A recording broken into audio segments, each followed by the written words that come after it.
Untuk mengantisipasi kemacetan di beberapa titik jalan, khususnya yang dilintasi oleh kereta api, Polres Muara Enim dan PT KAI memasang videotron dan rambu tambahan.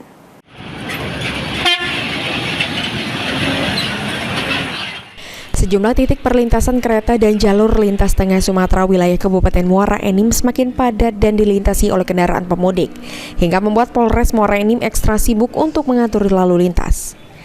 Selain mendapatkan tambahan personil, Polres Muara Enim juga bekerja sama dengan PT KAI memasang videotron dan rambu lalu lintas tambahan sebagai fasilitas lalu lintas yang harus diperhatikan bagi pengguna jalan agar tetap tertib di jalan.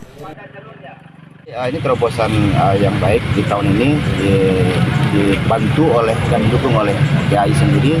Kita sudah membangun videotron. Jadi dengan videotron akan dapat membantu menginformasikan kepada masyarakat yang melintas dan menghimbau juga supaya tertib berlalu lintas. Sehingga harapan kita di perlintasan Blimbing nanti dan perlintasan kereta api yang lainnya bisa memberikan kelancaran karena diharapkan masyarakat bisa lebih tertib dalam berkendara.